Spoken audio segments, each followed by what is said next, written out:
नमस्कार साथियों, स्वागत है आप सबका अब सक्सेस स्क्वायर के ऑनलाइन प्लेटफॉर्म पर। आज हम जो डिस्कस करने वाले हैं रीजनिंग सेक्शन का, जो भी एग्जाम्स चल रहे हैं अपने एसएससी के, एक्सपेक्टेड किस टाइप के क्वेश्चन हमें मिल सकते हैं। तो आज हम लगभग हर एक टॉपिक से कुछ क्वेश्चन डिस्कस करने वाले हैं जो एक्सपेक्टेड है कि हमें मिलेंगे इस टाइप से क्वेश्चंस। तो स्टार्ट करते हैं पहले क्वेश्चन से। देखो, आप सभी ने ये ट्राई किए होंगे इस टाइप के क्वेश्चन, स्टेटमेंट कंक्लूजन वाले क्वेश्चंस।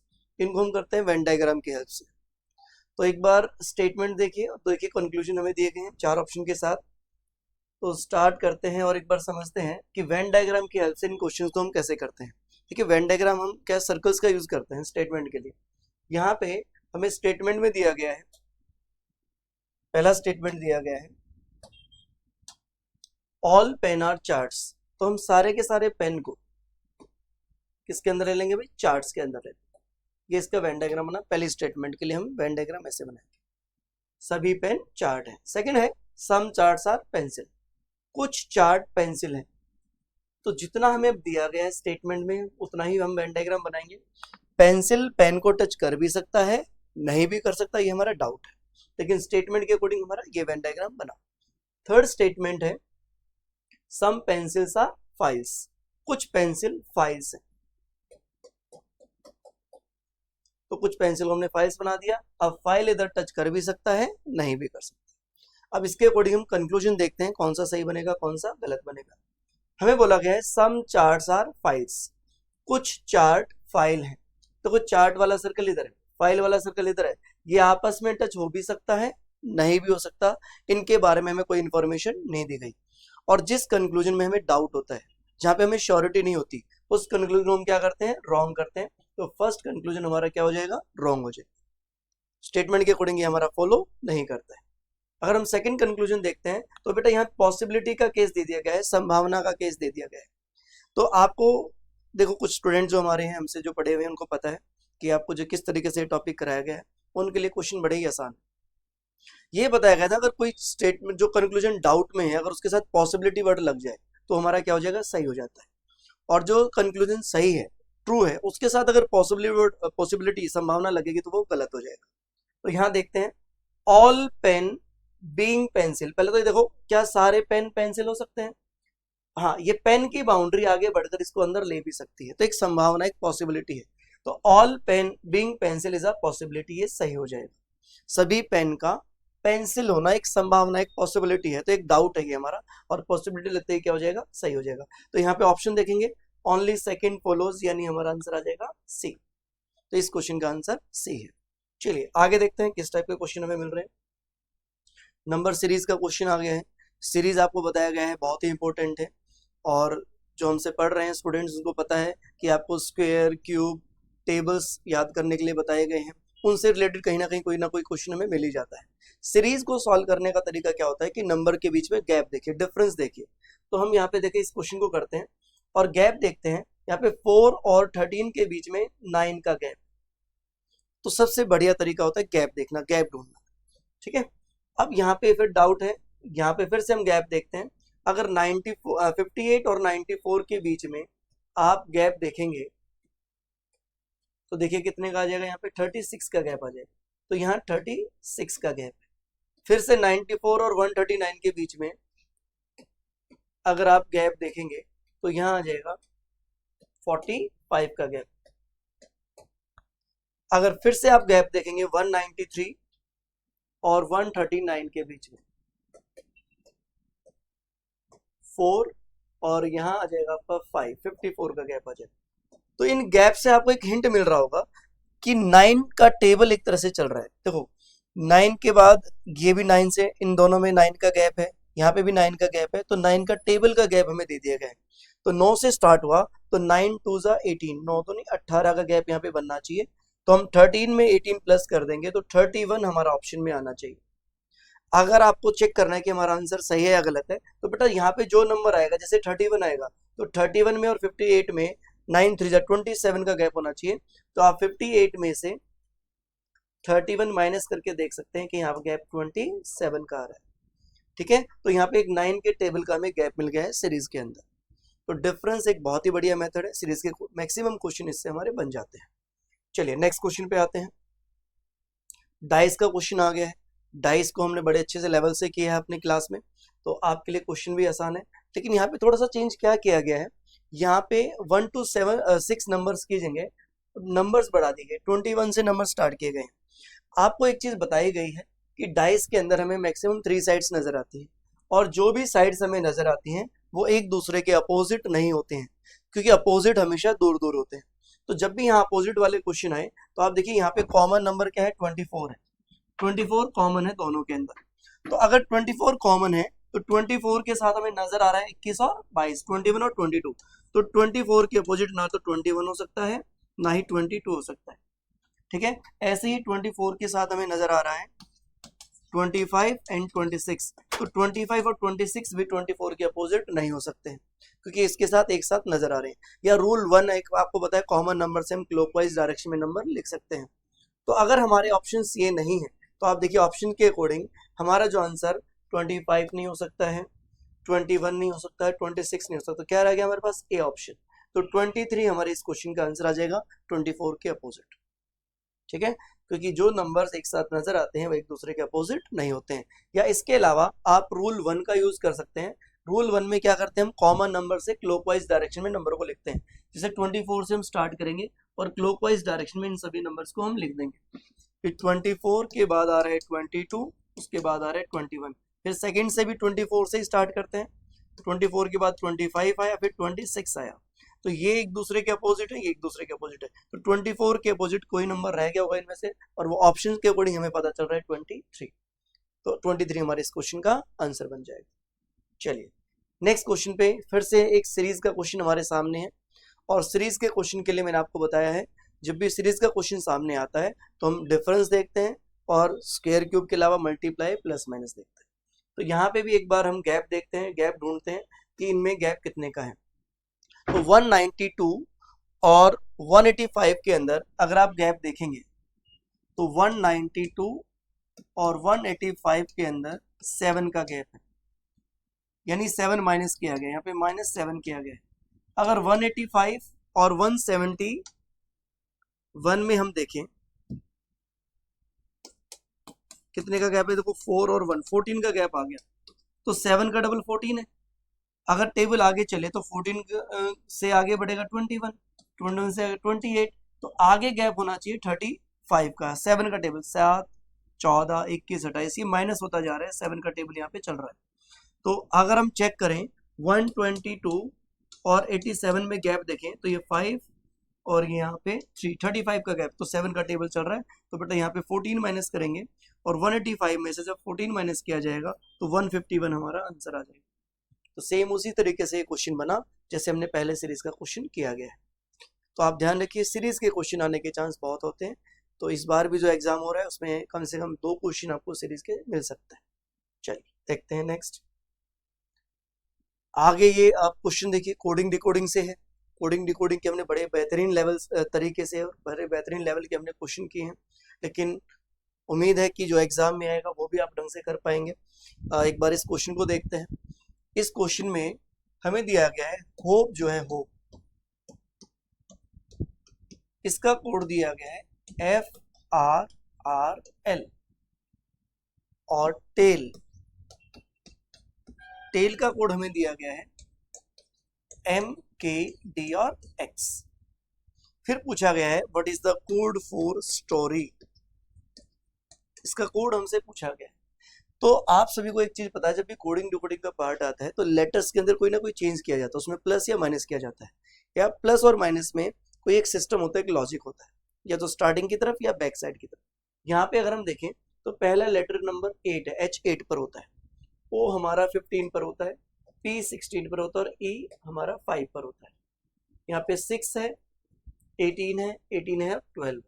तो अगर हम स्टार्टिंग से देखें तो स्टार्टिंग पे अगर देखा जाए तो पहले तो हम स्टार्टिंग से देखते हैं, 8 से 6 बन रहा है, -2 हो रहा है, लेकिन आगे +3 हो रहा है, फिर +2 हो रहा है, फिर 5 से 12, यानी कोई लॉजिक स्टार्टिंग से देखने पर नहीं लग रहा है।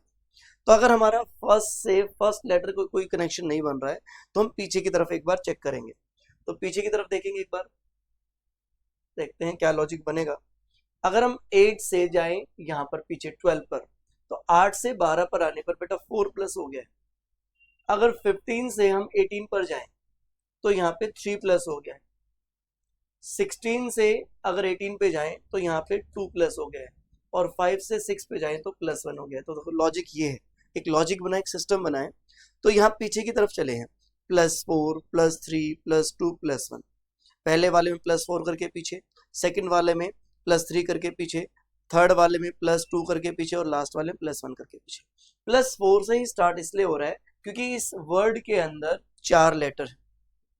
अगर 5 लेटर होंगे तो +5 से स्टार्ट करेंगे, क्योंकि लास्ट में आगे 0 प्लस थोड़ी करेंगे। तो एक बार देखते हैं, अगर S में +1 करें। अच्छा, एक लॉजिक ये भी है, अगर आप में पहले वाले को प्लस करके पीछे की तरफ लिख रहे हो तो लास्ट वाले से स्टार्ट करके पहले भी लिख सकते हो। ठीक है, तो इस क्वेश्चन को एक बार हम देखते हैं, लास्ट से स्टार्ट करके पहले लिखते हैं। Y के बाद क्या आता है? Z। तो हमारा जो आंसर है वो Z से शुरू होने वाले, सभी Z से स्टार्ट हो रहे हैं। फिर +2 करते हैं तो T आएगा सेकंड ऑप्शन में, T। अच्छा, ये 2 ऑप्शन हमारे कैंसिल हो जाएंगे क्योंकि Z के बाद T है। अच्छा, उसके बाद +3 करेंगे तो R आएगा, T +4 24 पर X आएगा। तो फोर्थ लेटर X कौन से ऑप्शन में? फर्स्ट ऑप्शन में। तो आप चेक कर सकते हैं, 19 + 5 24 पर फिर ऐसे X, तो ZTRXX। ये हमारा आंसर है इस क्वेश्चन के लिए। क्या किया गया है? लॉजिक क्या है? पीछे की तरफ प्लस किया गया है। कहाँ से शुरू किया है प्लस करना? जितने नंबर वर्ड के अंदर लेटर्स हैं, 4 लेटर तो +4 से +4 स्टार्ट करके पीछे की तरफ, 5 है तो +5 करके पीछे की तरफ। ठीक है, होप सो ये आपको समझ में आ गई होंगी चीजें। नेक्स्ट आगे बढ़ते हैं। देखो ये एनालॉजी का एक क्वेश्चन है, हमें समझना है कि यहाँ पे क्या लॉजिक चल रहा है। देखो समझो, एनालॉजी का मतलब होता है सिमिलैरिटी। तो जैसे इस वर्ड से ये बना है, इससे ये बना है, तो इन्हीं से रिलेटेड हमारा कौन सा ऑप्शन रहेगा, ये हमें एक बार देखना है।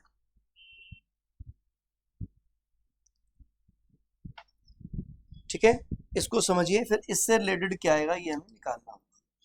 तो अगर यहाँ पे चेक किया जाए तो लेटर्स के नंबर्स यहाँ पे आप यूज कर सकते हैं आइडिया लगाने के लिए। ये 1 है, ये 2 है, ये 9 है, 4 है और 5 है।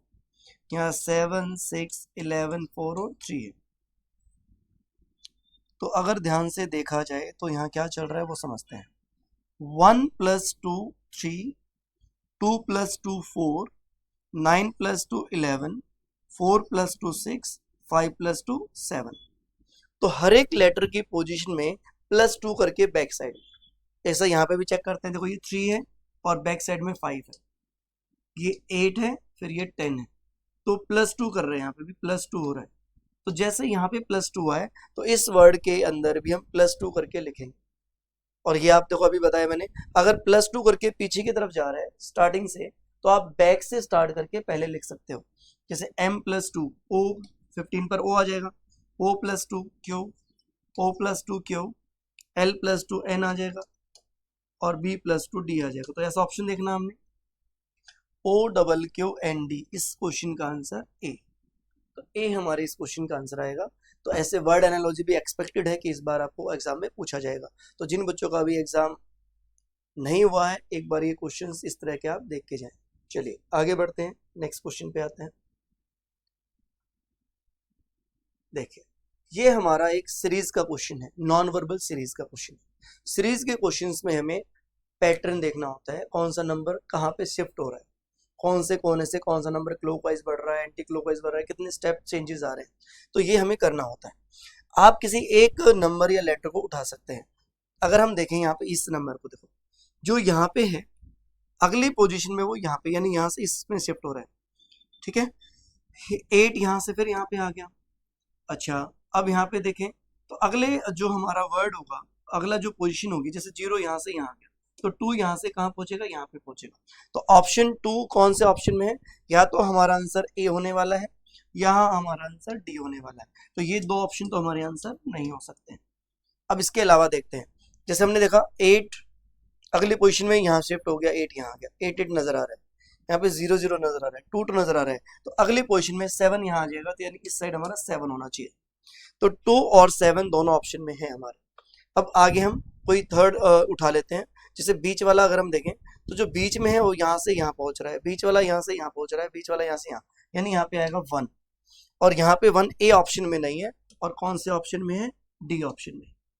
तो जब हम नॉन वर्बल की सीरीज करते हैं तो हम किसी एक नंबर को या जो सिंबल दे रखा है उसको देखते हैं कि किस तरह से वो चेंज हो रहा है, एक एक से हम उसको आइडिया लगाते हैं कि कहाँ पे उसकी पोजीशन आने वाली है। तो इस क्वेश्चन का आंसर हमारा क्या होने वाला है, 4th आने वाला है। चलिए बेटा नेक्स्ट क्वेश्चन डाइस से है, और डाइस में अब ये सेकंड क्वेश्चन आया डाइस से। डाइस में रूल्स से आप क्वेश्चन निकाल सकते हैं, रूल 1 और 2 आपको बता रखे हैं, ठीक है। और रूल 1 से क्या करते हैं, कॉमन देखते हैं। रूल सेकंड क्या होता है, जहां पे 2 लेटर या नंबर कॉमन होते हैं तो अनकॉमन जो होते हैं वो एक दूसरे के अपोजिट हो सकते हैं। तो पहली बात तो ये 3 अलग अलग डाइस नहीं है, एक ही डाइस को हमें 3 तरीके से दिखाया गया है। तो इसमें हम कोई भी 2 सिलेक्ट करें जिसमें अपना रूल अप्लाई कर सकें। यहाँ पे अगर हम देखें तो यहाँ पे ई और सी कॉमन है, ई और सी कॉमन है। तो जब 2 लेटर कॉमन होंगे तो जो अनकॉमन लेटर्स हैं वो एक दूसरे के अपोजिट हो जाएंगे। तो हमसे यहाँ पे पूछा गया है डी के opposite, find the number on the face opposite to the face showing D, find the letter. तो डी के अपोजिट हमारा बी होने वाला है और ऑप्शन हमारा सी आने वाला है। तो रूल सेकंड से हमारा ये आंसर आ जाएगा, और बड़ा ही आसान क्वेश्चन होते हैं डाइस से। आगे बढ़ते हैं नेक्स्ट। अब ये जो आ गया हमारा अल्फाबेट सीरीज से क्वेश्चन आ गया, अल्फाबेट सीरीज से क्वेश्चन आ गया, तो एक बार देखते हैं किस तरीके से क्वेश्चन हम बना सकते हैं। देखिए यहाँ पे हमें यहाँ पे अगर इस सीरीज को देखा जाए तो ए बी नजर आया, सी छोड़ दिया तो डी ई नजर आ रहा है, यहाँ डी ई नजर आ रहा है। उसके बाद अगर हम एक छोड़कर 2 छोड़कर डी ई नजर आया तो यहाँ पे 2 छोड़कर क्या आ जाएगा, जी और एच आ जाएगा, यहाँ पे एच आएगा, एच आ गया तो 2 छोड़कर क्या आएगा, आई छोड़कर जे और के आ गया, जे के आ गया तो 2 छोड़कर क्या आएगा, एल छोड़कर एम और एन आएगा। और यह अगर हम देखें तो डी ई एफ इकट्ठे हैं, जी एच आई हो गया, जे के एल हो गया, एम एन ओ हो गया। तो ए बी सी, सी से हमारा आंसर स्टार्ट होगा। तो सी से जब आंसर स्टार्ट होगा तो ए ऑप्शन हमारा आंसर नहीं है। अच्छा, अगर सी से स्टार्ट होगा तो एम एन ओ, हमें यहाँ पे वी नजर आया और यहाँ पे हमें एक्स नजर आया, ये 24 पर होता है, ये 22 पर होता है, और जेड हमारा 26 पर होता है, यानी इनमें 2 कम है। 26 से 2 कम करेंगे तो एक्स आना चाहिए। तो हमारा आंसर सी एक्स से स्टार्ट, सी किससे 2 माइनस करेंगे तो 24, सी एक्स, एक मिनट, सी आ गया, एक्स आ गया, एच आ गया, 24 26, एक मिनट देखते हैं इसमें कहाँ पे क्या मिसिंग है। ए बी सी इकट्ठा आएगा, उसके बाद जेड के बाद डी एफ इकट्ठे आएगा। अच्छा जी, अगर ये 22 तक पहुंचा है तो वाई एक्स डब्ल्यू वी, ठीक है, एक कम हुआ, अभी 2 कम नहीं हुआ यहाँ पे। इनके अंदर जेड के बाद अगर एक कम करेंगे तो वाई आएगा यहाँ पे, ठीक है। जी एच आई हमारा सेम रहेगा। उसके बाद अगर हम देखें जे के एल, जे के एल के बाद यहाँ पे एक्स आ गया है 25 पर, तो यहाँ 24 पर आएगा, सॉरी 24 पर एक्स है, तो ये 25 है, 23 पर आएगा डब्ल्यू, तो एम एन ओ यहाँ पे आएगा एन। तो जो हमने फिल किया है यहाँ पे देखते हैं, देखो हमने किया है सी फिल, वाई एच, एच के बाद आया है डब्ल्यू और फिर लास्ट में आया एन। तो C Y H W N, C Y H W N, D option हमारा आंसर आ जाएगा। थोड़ा सा ध्यान से करना है। इस सीरीज के अंदर फिर से एक बार अगर कोई डाउट रह गया तो देखना, पहले 3 लेटर कॉन्टिन्यूस है, ए बी सी इकट्ठा था, फिर एक लेटर छोड़कर डी ई एफ आ गया, फिर एक लेटर छोड़कर जी एच आई आ जाएगा, फिर एक लेटर छोड़कर जे के एल, फिर एम एन ओ। ये सीक्वेंस आप पहले 3 में देखिए, और जो लास्ट ये 4th लेटर है, प्रत्येक 4th लेटर में एक कम हो रहा है। ये अगर 26 है तो 25 पर हमारा क्या आएगा, वाई आएगा, फिर 24 पर हमें दे रखा है एक्स, फिर 23 पर आएगा डब्ल्यू, और फिर 22 पर आ गया वी, इनमें एक कम। तो इस तरह से हम क्वेश्चन करेंगे और हमारा आंसर डी आ जाएगा। चलिए नेक्स्ट आगे बढ़ते हैं। नेक्स्ट अगर क्वेश्चन देखा जाए तो ये भी हमारा एक तरह से डाइस से क्वेश्चन आ गया है। डाइस का ओपन डाइस से ही हमारा क्वेश्चन है, और ओपन डाइस में आपको ये बताया था जो भी अल्टरनेट साइड्स होती हैं, अल्टरनेट एक छोड़कर जो आते हैं वो एक दूसरे के अपोजिट होते हैं। तो यहाँ पे अगर इस डाइस में देखें तो परसेंटेज के अपोजिट एट द रेट आ जाएगा, परसेंटेज के अपोजिट हमारा एट द रेट आएगा, डिवाइड के अपोजिट स्टार आ जाएगा, और प्लस के अपोजिट नॉट इक्वल टू आ जाएगा। तो हमसे पूछा गया है डिवाइड के अपोजिट, ठीक है, तो डिवाइड का अपोजिट अगर देखा जाए तो स्टार हमारा सी ऑप्शन आ जाएगा। बहुत ही इजी क्वेश्चन डाइस से, तो इस क्वेश्चन का आंसर हमारा क्या बनेगा, डी आएगा। चलिए आगे बढ़ते हैं, नेक्स्ट क्वेश्चन देखते हैं। तो आपको देखना है कि identify figure given option which is given the pattern will logically complete when place in the place. यहाँ पे कौन सा फिगर है कि इनका पैटर्न कंप्लीट हो जाए। तो आप देखिए यहाँ पे सर्कल ऊपर है, तो यहाँ सर्कल, तो इसके साथ में सर्कल आना चाहिए, एक अपोजिट में होना चाहिए। तो ऐसा ऑप्शन कौन सा है हमारा, डी ऑप्शन, डी ऑप्शन हमारा आंसर आ जाए। बहुत ही इजी क्वेश्चन है। चलिए नेक्स्ट आगे बढ़ते हैं। अच्छा, ब्लड रिलेशन से क्वेश्चन आ गया है, और ब्लड रिलेशन में जैसे अगर हम CHSL 2023 को देखें तो क्वेश्चन पूछने का तरीका तो वही है, लेकिन ऑप्शन अलग थोड़ा सा चेंज किया गया ऑप्शन में। जैसे ऑप्शन में फादर्स फादर, दादा की जगह क्या यूज करने लग गया है, फादर्स फादर, पिता के पिता, तो सीधी बात ग्रैंडफादर नहीं लिख रहा है। तो इस तरह से ऑप्शन हमें मिलने लग गए हैं आजकल, लेकिन कोई नहीं, ये बड़ा सिंपल है। तो हमें ये ऑप्शंस दिए गए हैं, तो देखते हैं हमें क्या पूछा गया है। A प्लस बी, तो हमें पूछा गया है Z related to W if, ये ऑप्शन हमें दिया गया, ये क्वेश्चन है। तो आप देखिए जहां पे मल्टीप्लाई है उसका मतलब A is wife of B, यानी Z और Y के बीच में अगर मल्टीप्लाई का यूज किया गया है, यानी Z is wife of Y। जब हमने अपनी क्लास में ये क्वेश्चन किए थे तो आपको ये बताया गया था कि जो जेंडर्स हैं उनको हम कैसे अलग करेंगे, फीमेल्स को सर्कल के अंदर लिखेंगे और मेल को बॉक्स के अंदर, स्क्वायर के अंदर लिख लेंगे, या फीमेल के लिए माइनस और मेल के लिए प्लस का यूज करेंगे। और कपल जो है, कपल्स के लिए मैं 2 लाइन का यूज करता हूं। जैसे अगर जेड वाइफ है वाई की, जेड अगर वाई की वाइफ है तो फीमेल होगी, वाई क्या हो जाएगा, मेल हो जाएगा। कपल के लिए 2 लाइन का यूज करेंगे, और बड़ी जनरेशन को ऊपर लिखते हैं, छोटे जनरेशन को नीचे लिखते हैं। ये हमारा एक तरीका रहता है क्वेश्चन को सॉल्व करने के लिए। तो आगे बढ़ते हैं। प्लस का यूज किया गया है, तो प्लस का मतलब क्या है, मदर, प्लस का यूज क्या है, मदर, तो A is mother of B, यानी यहाँ पे यूज किया गया है Y और X के बीच में प्लस का, Y और X के बीच में प्लस का, A is wife of B, B, अच्छा जी, A is wife of B।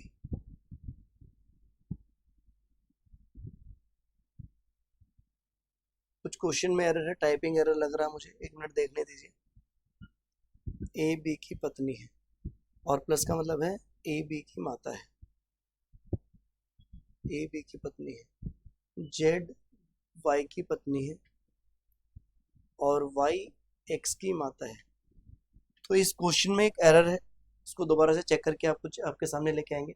Error ये है, अगर पहले वाला दूसरे की वाइफ हो गई तो Y is mother of X, जो मेल है ये मदर नहीं हो सकता है X का। तो इस क्वेश्चन को एक बार देखते हैं दोबारा से। मल्टीप्लाई का अर्थ है A B की पत्नी है, यानी Z Y की पत्नी है, तो Y हो जाएगा मेल। उसके बाद यूज किया गया प्लस का, प्लस का मतलब है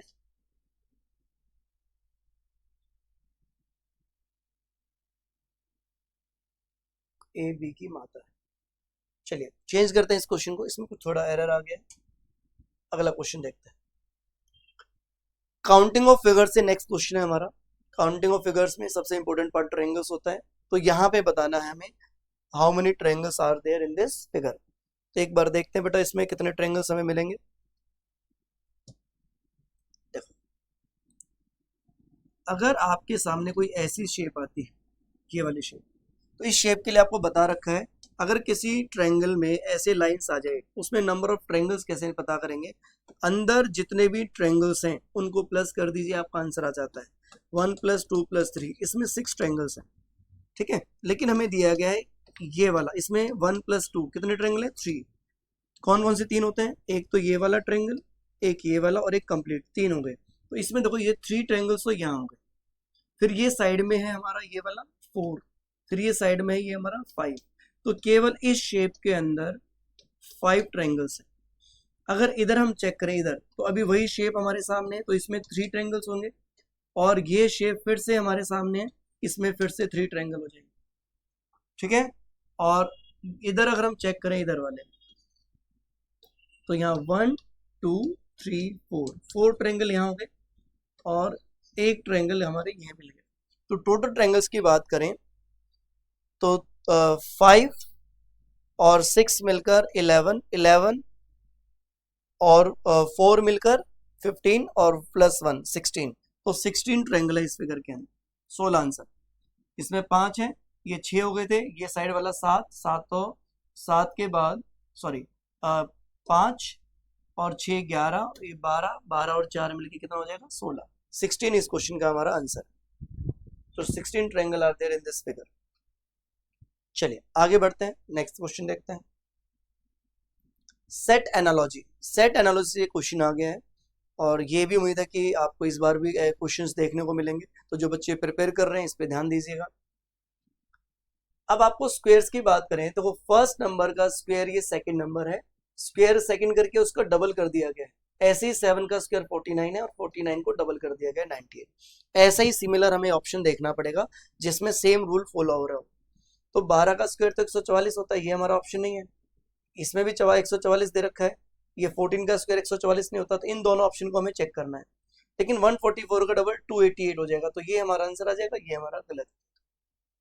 ठीक है, बहुत ही आसान क्वेश्चन सेट एनालॉजी से। चलिए नेक्स्ट आगे बढ़ते हैं।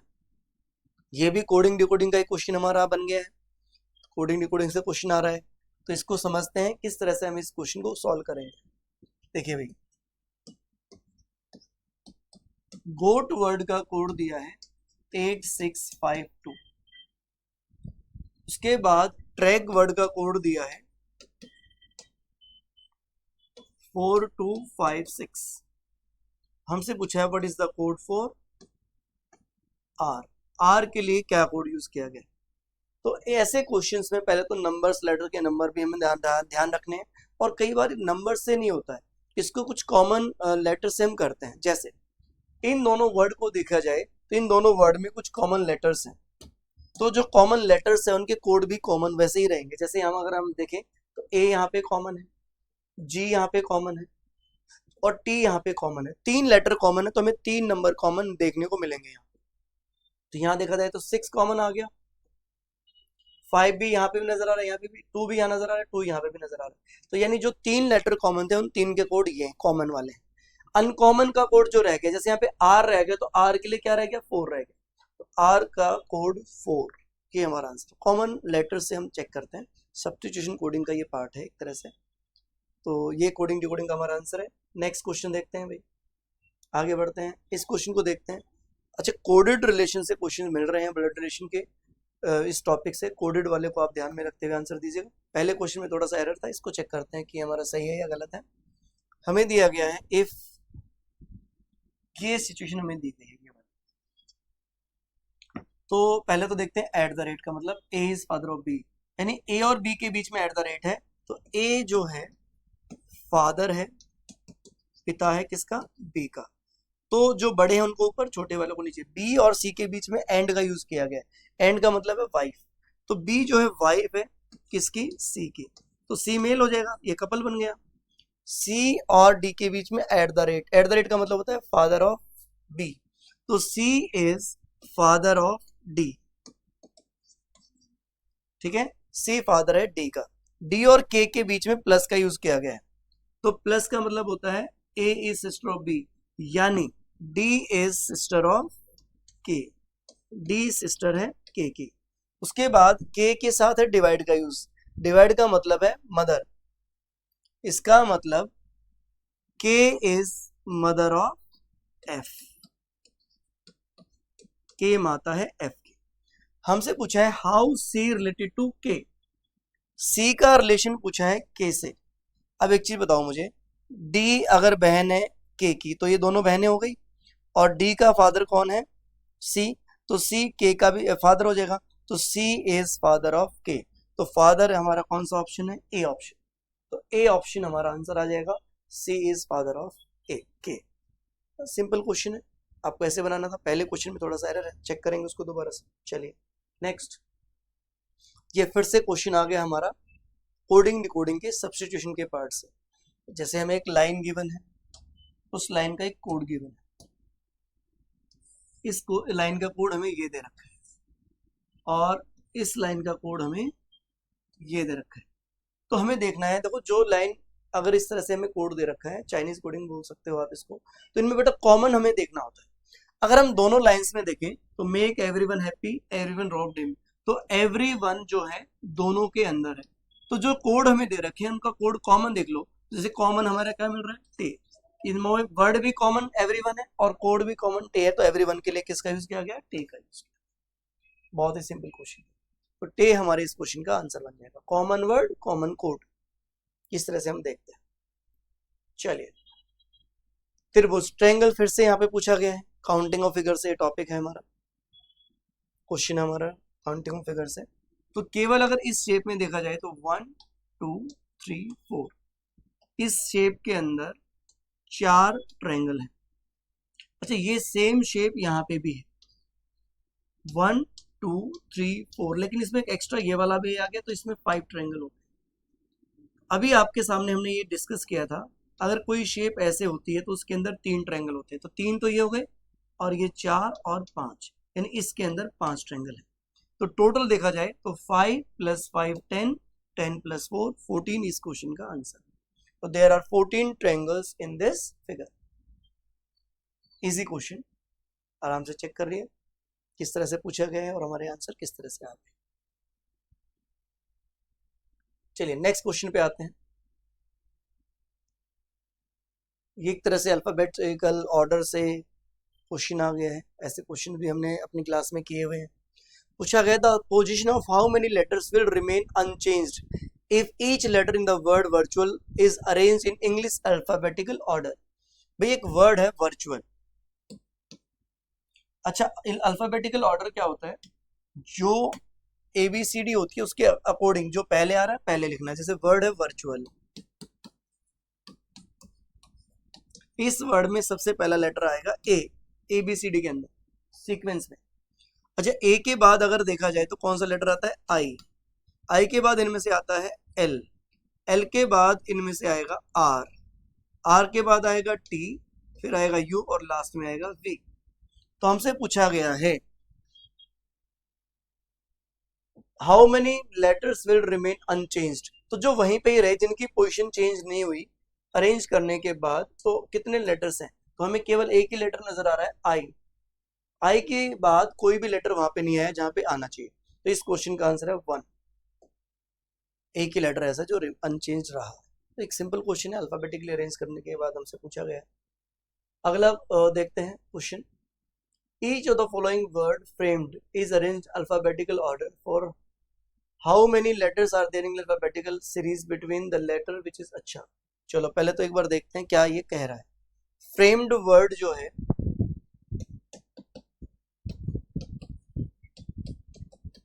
इसके लेटर को हम अल्फाबेटिकली अरेंज करते हैं। जैसे पहले आएगा A, इनमें फिर आएगा D, फिर आएगा E, फिर आएगा F, फिर आएगा M और लास्ट में आएगा R। 6 मैच कर गया। अल्फाबेटिकल ऑर्डर में हमने अरेंज कर दिया इनके लेटर्स को, इस वर्ड के लेटर्स को। How many letters are there in the English alphabetical series between the letter which is second from the left end which is second from the right in the new cluster thus form. अच्छा तो इस शब्द में प्रत्येक को वर्ण के क्रम वर्णमाला के क्रम में व्यवस्थित कर दिया जाता है। इस प्रकार बने अक्षर के समूह में बाएं दूसरा, बाएं इधर से, बाएं से दूसरा हमारा D है और दाएं से दूसरा क्या है, M है। अक्षर के बीच अंग्रेजी वर्णमाला श्रृंखला में कितने अक्षर हैं, तो इनमें नहीं देखना कितने हैं, अल्फाबेट सीरीज में ABCD के अंदर D और M के बीच में कितने लेटर्स आते हैं। तो देखो D का नंबर है 4, M का नंबर है 13, तो 4 में 9 प्लस करने पर 13 बनेगा, तो यानी बीच में लेटर रह गए 8, तो 8 लेटर्स इनके बीच में है, तो ऑप्शन नंबर C। क्वेश्चन समझ में आ गया होगा। यहाँ पे ये पूछा है डी और एम के बीच में एबीसीडी के अंदर लेटर्स कितने होते हैं, ये क्वेश्चन पूछा गया है, पूछने का तरीका ये। चलिए बेटा नेक्स्ट क्वेश्चन पे आते हैं।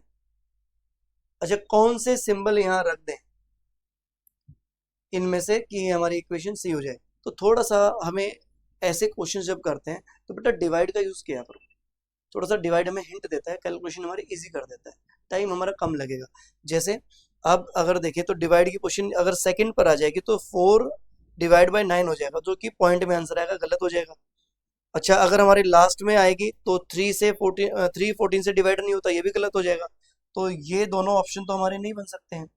इन दोनों में फर्स्ट में आ रहा है, तो फर्स्ट में आ रहा है तो एक बार देखते हैं, एक ऑप्शन चेक कर लेते हैं बी और सी में से। तो 256 डिवाइड बाय 4, डिवाइड के बाद सिंबल है multiply by 9 minus 3 plus 14।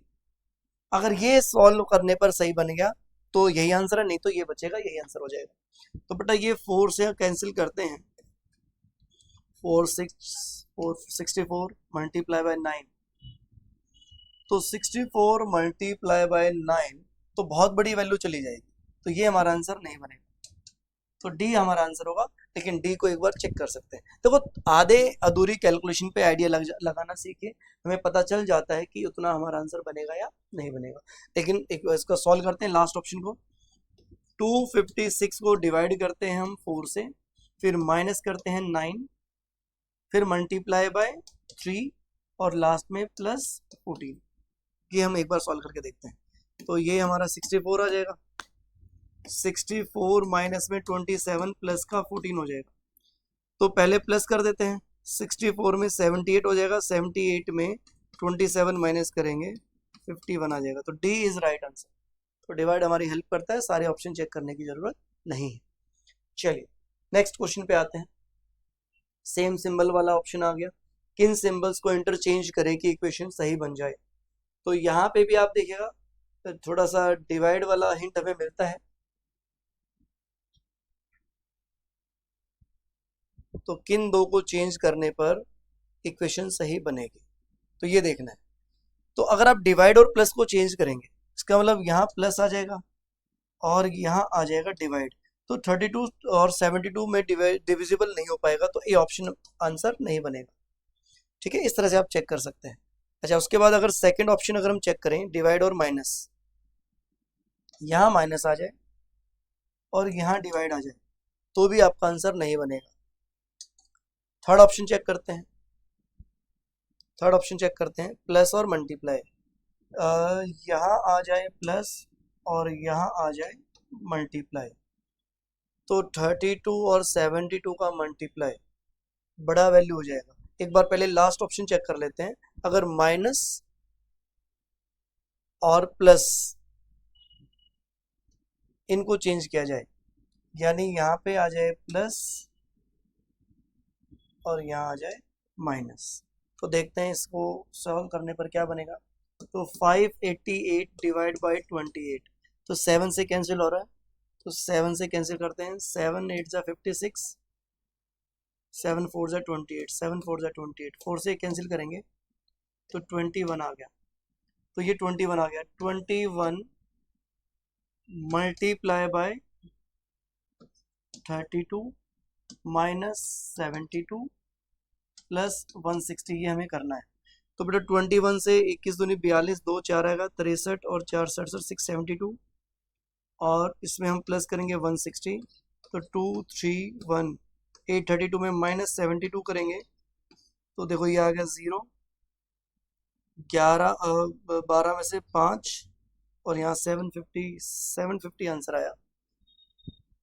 1 minute, 6 12 5 0, 13 में से ही जाएगा, 6 ही आएगा बेटा, यही ऑप्शन है। तो हमारा आंसर लास्ट वाला ऑप्शन है, लास्ट वाला आंसर। ठीक है, तो थोड़ा सा कैलकुलेशन से आइडिया लग जाता है, सिंबल को उलट पलट के देखना होता है। ये तो एग्जैक्ट डिवाइड हो रहा है और डिवाइड को चेंज नहीं कर सकते, डिवाइड चेंज करोगे तो एग्जैक्ट डिवाइड नहीं हो रहा है। तो पहले दो ऑप्शन कट गए थे, इन दोनों में से किसी एक को चेक कर लेना, अगर वो आंसर बना तो ठीक है, वरना दूसरा हमारा आंसर रह जाएगा। इस तरह से इन क्वेश्चंस को सॉल्व किया जाता है। चलिए नेक्स्ट, ये paper folding cutting the sequence से folding paper manner in the which of the folding paper is cut in shown the paper cutting है बेटा। तो पेपर कटिंग का कंसेप्ट क्या है, आपको वाटर मिरर इमेज को ध्यान रखना है। जैसे लास्ट में इस पेपर को ऐसे फोल्ड किया गया देखो, और फिर ऐसे काटा गया है, तो पहले इसको ऊपर किया जाएगा, तो जो शेप हमारी इस तरह से नीचे की तरफ है वो अपोजिट हो जाएगी, इस तरह से ये ऊपर की तरफ ऐसे बनेगा। तो ऐसा ऑप्शन देख लो कहाँ पे बन रहा है। ऐसा ऑप्शन या तो हमारा ए इसमें आ रहा है, इसमें आ रहा है, और इन दोनों में नहीं बन रहा, तो ए बी और डी तो हमारे आंसर नहीं बन सकते हैं। अच्छा, जो लाइन हमारी ऐसे होती है वो ऐसे हो जाएगी, और फिर ये हमारे दो डॉट आ जाएंगे उसके साथ में, तो लाइन हमारी ऐसे हो जानी चाहिए, ऐसे। तो ऐसे जो लाइन है केवल ए ऑप्शन में बन रही है, सी ऑप्शन में लाइन अपोजिट हो गई है, तो इसका अपोजिट ऐसे बनेगा, फिर ये खुल जाएगा ऐसे। तो ए इज राइट आंसर। तो इस पेपर कटिंग या फोल्डिंग के अंदर भी आप मिरर इमेज का यूज कर सकते हैं, कि पेपर को जो ऊपर की तरफ लेके आएंगे, तो यहाँ पे अगर मिरर रखा हो तो जैसे ऊपर आएगा कैसे बनेगा, फिर इसको ओपन करने पर सेम इस तरह से फिगर बन जाएगी। तो हमारा आंसर आ जाएगा ए इज राइट आंसर। यहाँ पे भी मिरर इमेज, मिरर नीचे की तरफ रख दिया गया है, तो जब मिरर नीचे की तरफ रख दिया जाए तो ये वाटर इमेज बन जाती है। वाटर इमेज में अप एंड डाउन चेंज होगा, राइट लेफ्ट चेंज नहीं होगा। तो बेटा आर पहले ही रहेगा, तो ऑप्शन ये तो गलत है, इसमें आर उल्टा है, टी उल्टा है, लेकिन थर्ड लेटर वाई है, तो यहाँ पे भी ये गलत हो गया। अच्छा, आर टी वाई है, उसके बाद जेड है, यहाँ पे जेड सीधा का सीधा लिख दिया गया है, इसकी नहीं बने इमेज, तो ये हमारा आंसर आ जाएगा, अपोजिट हो जाना चाहिए, तो डी इज राइट आंसर। चलिए क्वेश्चन नंबर 25 में फिर से हमें मिरर यहाँ रखा गया है, तो टू का उल्टा नहीं होगा, टू मिरर इमेज होनी चाहिए। अच्छा, ये हमारा ऑप्शन बन नहीं रहा। नॉन वर्बल में सबसे ज्यादा हेल्प करते हैं ऑप्शंस, तो देखो सी से स्टार्ट किया, जबकि यहाँ पे टू से ही स्टार्ट होना चाहिए, तो हमारा आंसर बी बनेगा। बहुत ही इजी, बी इस क्वेश्चन का हमारा आंसर बन जाएगा। चलिए नेक्स्ट को देखते हैं। ये वेन डायग्राम से क्वेश्चन आ गया, ठीक है, सेम क्वेश्चन हमने क्लास में भी किया है। टेबल, चेयर और फर्नीचर।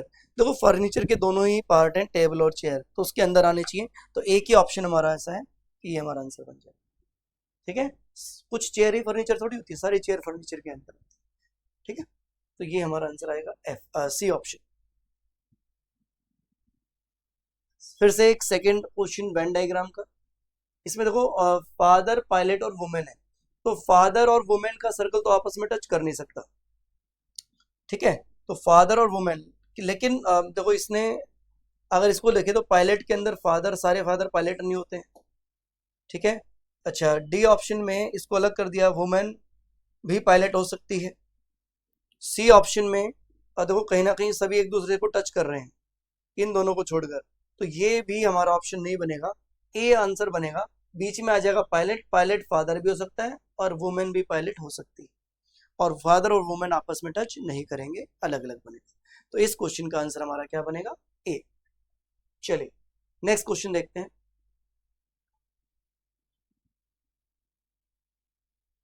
इसको हमें अल्फाबेटिकल ऑर्डर में अरेंज करना है। How many letters will remain unchanged, वही सेम ऐसा क्वेश्चन शायद हमने पहले भी किया है, वर्चुअल सेम कर चुके हैं, हो सकता है ये रिपीट हो गया हो, देखते हैं।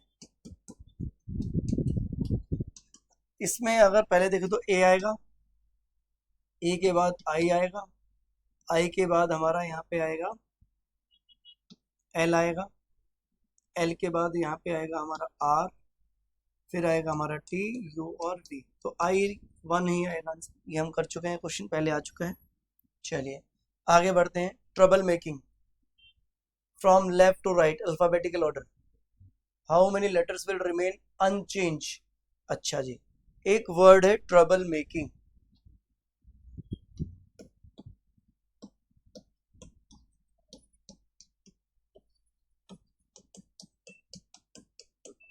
तो वर्ड के नीचे हम लिख लेते हैं। तो वो इनमें सबसे पहला लेटर हमें ए नजर आ रहा है, इस तरह से हम देख लेते हैं, इस तरह से जहां पे सेम बनेगा वो हमारा आंसर बनेगा। अच्छा, ए के बाद अगर इनमें देखा जाए तो बी भी हमें नजर आ रहा है। बी के बाद अगर देखा जाए ट्रबल मेकिंग में, बी के बाद लेटर ना तो हमें सी दिख रहा है ना डी दिख रहा है, ई नजर आ रहा है, तो ई आएगा अल्फाबेटिकली। अगर हम देखें, कलर चेंज कर देता हूँ, ई आ गया। ई के बाद अगर देखा जाए तो मेकिंग में ई के बाद एफ नहीं है तो जी है, जी के बाद एच आई आ गया, जे के आ गया, एल एम एन आ गया, ओ आ गया, आर आ गया, आर के बाद एस नहीं आया, टी आ गया और यू आ गया। तो यहाँ पे पूछा था position of how many letter will change if each of the following letter in the word, कितनों की चेंज हो गई है ये पूछा गया है। तो बेटा हमें यहाँ देखना है कितनों की चेंज हो गई है। एक चेंज यहाँ पे आ गया, सेम नहीं आया, दो आ गया, तीन आ गया, चार आ गया, पांच आ गया, छः, सात, ये नहीं होगा क्योंकि ये वहीं पे आ गया। सात के बाद ये 8 9 10 11 और 12, 12 लेटर ऐसे हैं जिनकी पोजीशन चेंज हो गई है। तो हमारा आंसर आएगा सी ऑप्शन। उल्टा पूछ लिया, पहले ये नॉर्मली ये पूछता है कि कितने की पोजीशन सेम रही, यहाँ पूछा कितनों की पोजीशन चेंज हो गई। तो केवल अगर एम को देखें, एम वहीं पे आया, बाकी सब चेंज हो गए। ठीक है, तो एम हमारा आंसर आ जाएगा, 12 लेटर चेंज हो गए। चलिए नेक्स्ट क्वेश्चन पे आते हैं। Each of the following letter in the word framed is arranged in alphabetical order. How many letters are there in this alphabetical series between the letter which is, अच्छा second, same इस तरह से question हमने शायद किया हो, लेकिन एक बार देखते हैं इसमें क्या पूछा है। फ्रेम्ड,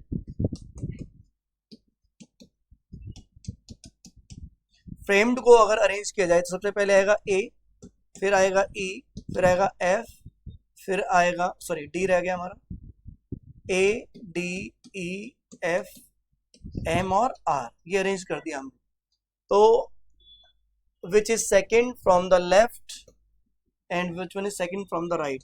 तो सेम क्वेश्चन हमने कर रखा है, पीछे हम कर चुके हैं। ये 4 नंबर है और ये 13 नंबर है, इनके बीच में टोटल लेटर 8 आ जाएंगे, तो 8 हमारा इस क्वेश्चन का आंसर है। ये क्वेश्चन हम कर चुके हैं। चलिए आगे बढ़ते हैं। Next 32, which two signs and numbers to be interchange to make the following equation correct. अच्छा, एक इक्वेशन हमें दी गई है, इस इक्वेशन को सही बन जाए ऐसे कौन से दो सिंबल्स को इंटरचेंज कर दिया जाए कि हमारी इक्वेशन सही बन जाए। तो इस तरह से हमें ये चेक करना है इस क्वेश्चन में। तो यहाँ पे एक बड़ा रोल तो डिवाइड, मैंने बताया डिवाइड रोल प्ले करता है, बहुत अच्छा।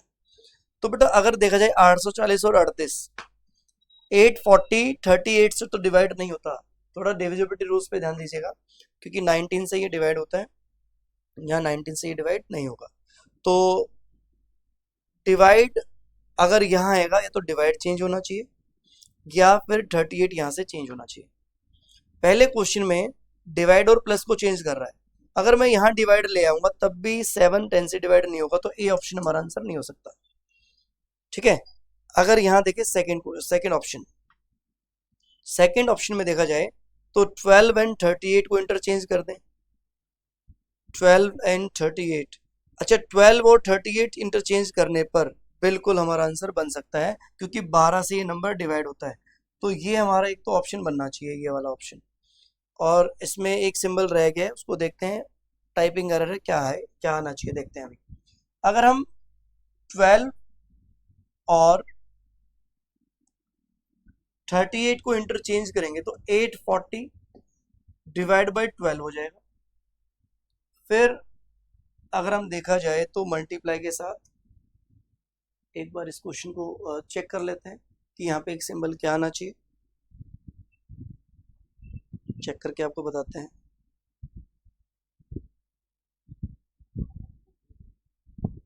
तब तक एक इक्वेशन आप चेक कर सकते हैं।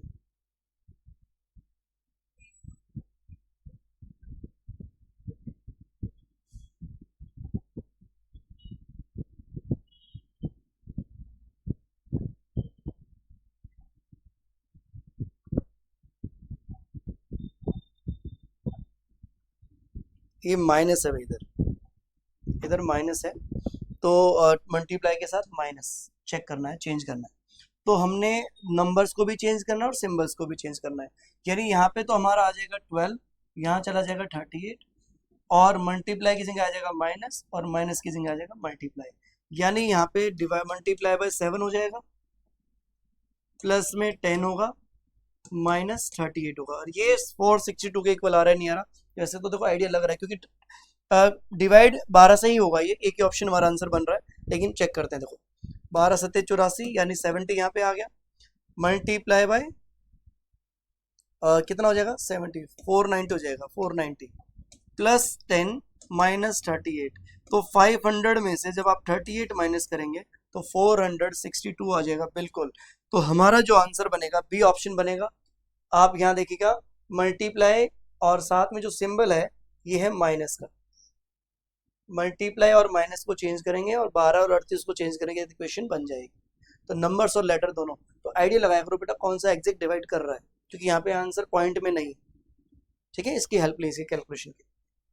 तो आज की क्लास के लिए इतना ही। होप सो ये हमारे जो सेशन है ये आपके काम आएगा, आपके एग्जाम में थोड़ी हेल्प करेगा, आपको एक व्यू देगा कि इस तरह से हमें एग्जाम्स में क्वेश्चन हमें मिलते हैं। चलिए आज इतना ही करते हैं, अगली क्लास में एक नई टॉपिक के साथ या नई एनालिसिस के साथ आपके साथ मिलते हैं। चलिए धन्यवाद।